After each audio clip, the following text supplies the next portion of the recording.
to get it into context, we're talking 35 years ago, and computers were just coming into its own. Computers were being democratized at that point. And I think that was the turning point, because up until then, we were very clear. I'm talking about academia and practitioners. They would divide themselves either into service corporations or into product corporations. It was a very clear distinction, both in terms of business and how they saw themselves, and in terms of academia and what they were writing about.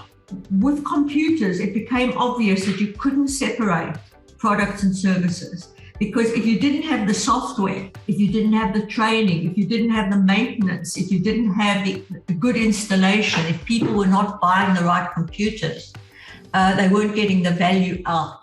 In fact, they had dumb terminals. And in particular, what was interesting was that Bill Gates had asked IBM to go into the software business when he started his business, Microsoft. And IBM said, no, this is not our core business. We make computers. And the rest is history. So although the software was a physical thing, a tangible thing, it contained the intelligence that was necessary to make these sophisticated computers work. So it was obvious that it was no longer about tangibles and intangibles, and it was a combination of products and services that actually got the results that customer wanted. We wrote this paper, and I say we because it was co-authored by Conrad and myself, and we were both at EMJ in Switzerland. He was the CEO, and I was a professor there of international marketing and services. And we were trying to create this movement that would persuade people that the distinction between products and services no longer existed. And that if you didn't invest in and become good at services, instead of it becoming just an afterthought, you would lose your competitive advantage. You had to be into services in order to set up barriers to entry, in order to make sure that you differentiated yourself, in order to get close to customers, because remember, in those days, it was about relationship management and about people interacting with corporations, not machines. So that was the object of the exercise, to show that services was the competitive tool. You could continue to make better and better products, or better and better core services, as a banker, better and better banknotes. Somebody would always copy you. What was difficult to copy were the personalized services between the customer and the corporation, or the customer and the service provider. So first of all, we tried to get rid of that distinction between products and services and persuade people that more and more of the value for the customer was in the services. They couldn't get value out of products unless they had better decision making, because they were assisted by corporations to make the right decisions, with maintenance, support, help with self-service, and knowledge and data had become important. That was the main message. I had just done a case study with a Swedish company called SKF Bearings. And SKF Bearings was about the fact that people didn't care about the bearings. And you could make bigger and better bearings, and you could make bearings that were absolutely perfect. What they wanted was their machines in their factories to run trouble-free. So they redefined their mission as trouble-free operations. And they realized that a lot of their bearings weren't working optimally because they were badly installed, people were badly trained, they were badly lubricated, and all these services that had been ignored were the things that were making these bearings less effective than they were. That was a very good example of adding more services. And of course, in order for your core product to be better accepted. But there was a lot of kickback at that point, because companies were saying, this is not our core business. We're manufacturers, or we're bankers. They were saying, we don't know how to do this. We don't know how to create a service culture. They were saying customers won't pay for it. So we were ahead of our time, so to speak, pushing for it, and at the same time seeing it being revealed in front of our eyes. We watched as we saw, retailers become bankers and Volvo moving into assisted road accident services and insurance. And we watched this evolve. But the trick, I think, in writing a paper that is sustainable over time is to find the principles that are emerging and that are likely to be sustained over a period of time. We were very lucky with this because people are still looking to this paper for inspiration. And when I read it again, I honestly couldn't believe that it was applicable. Well, it is applicable and it isn't. To some extent, the principles are the same and the message is the same, but the way we are delivering services today is, of course, very different. So we watched this thing evolve, and it evolved through the 90s. And, in the 90s, the great example was when IBM wasn't doing very well because they weren't doing installation, training, software, systems, repair they were doing, but they didn't take it very seriously. It was all about manufacturing the computer, the mainframe. As we saw over the years, they began to get into more and more into services, and I was working with them as a consultant, as I was with SKF at that time. And that's also a very interesting part of how you actually do these papers, which are durable, because you're observing things as they happen, and you are also accelerating the trend by conceptualizing what is happening so that you can share that with other people so the ideas get scaled.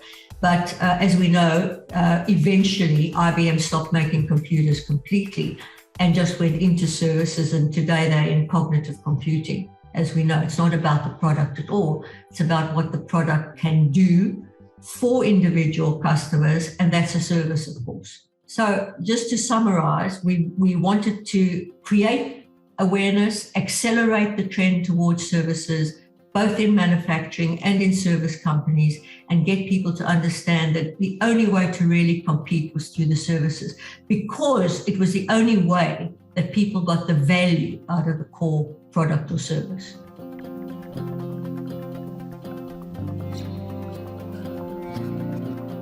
I wrote a paper in your journal as well later on called The Values in the Services, because the customer is interested in the results. But what is interesting is the reason why services are so important. We began to see happening as people were talking about three things. First, they were talking about outcomes. In other words, it was the result people were after, not the bits and pieces. The products were a means to a result. Companies were moving in insurance, for example, and in pharmaceuticals from illness to wellness. The result was wellness. You can't get wellness from popping a pill. It had to be better diagnostics, better treatments, individualized treatments, remote support, real-time interventions, etc., all of which were services. So we realized more and more, both in B2B and B2C, by the way, and of course B2G as well, that you couldn't talk outcomes without services, because you weren't getting outcomes from products. You were getting outcomes from the services surrounding the core products or services. So that was the first thing. And when you didn't do that, you were falling behind. So let me give you an example. When banks offered you mortgages, for a house, you got a mortgage for, let's say, £1 million, right? Or whatever. And you had to find £100,000 for the transfer fees. Where did you get that from? Because they didn't include the cost of the transfer fees in the mortgage. So you had the mortgage, but you didn't have money for the transfer fees because they didn't see the holistic picture. Even today, with predetermined loans, with predetermined mortgages, where you go to a bank now and you say to a bank, I'd like to know what you will give me in a mortgage before I go out and look for a house. They will give you the mortgage, but who's going to pay the transfer fees? You see, so they're still not looking at the total outcome that the customer wants. All of my work has been about customer centricity and customer focus. And that's a whole different story. And in order to become customer centric, you have to think outcome. In order to think outcome, you have to talk about market spaces instead of product or service. And you have to deliver much more service in order to get that out. You can't get an outcome without service. We were also working on, and I was also working at that time on what I called the customer activity cycle, which developed into customer experience. This was mid-80s. Customer experience was what the customer went through to get the outcome. And I said in one of your papers, you've got to provide services when they're deciding what to do. They've got to buy the product that is suitable for them. That's why Amazon did so brilliantly well, because they were helping you choose the right product instead of just pushing what you had on your shelves and what was on promotion that week. You have to be with the customer throughout the process of using the product so that it's maintained, it's repaired on time, everything is done on time, if not anticipated. The whole experience economy was beginning to come into its own. I developed this tool to actually follow customer experience because I said, number one, you can't get an outcome without understanding that value happens over time. The transactional model says, here's my widget, give me my money, it's transactional, it happens at a moment in time. And experience is how you get that outcome over time.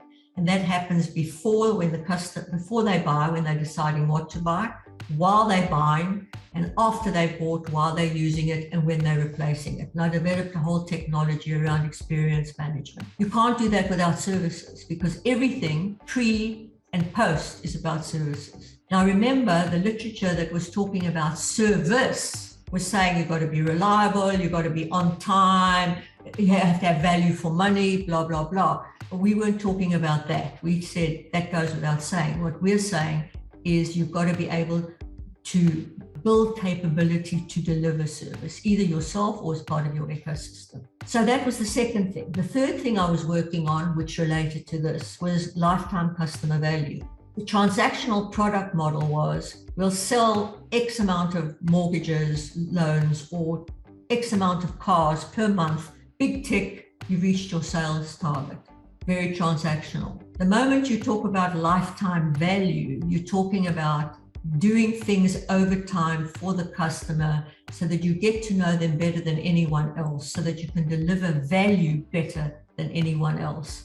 And therefore, they're likely to stay with you, and you're setting up barriers to entry. And you can't do that without services. Now, I was talking to NatWest Bank in the UK a few days ago. What they are doing, the marketing executive there is working on at the moment, is the difference between the product approach, which is the old approach, which is we have to cross-sell in order to sell more product. And we must promote and spend money on promotion and sales techniques and advertising in order to cross-sell. So if Paula is our customer, maybe we can sell her something else. Now, the emphasis has shifted to a customer-centric emphasis based on services, where whatever Paula is doing at a moment in time, we can intervene in real time and help her with, give her support. If we see she's having a problem, we send an email to intervene. Of course, this is all done digitally today, which we have to talk about because the way we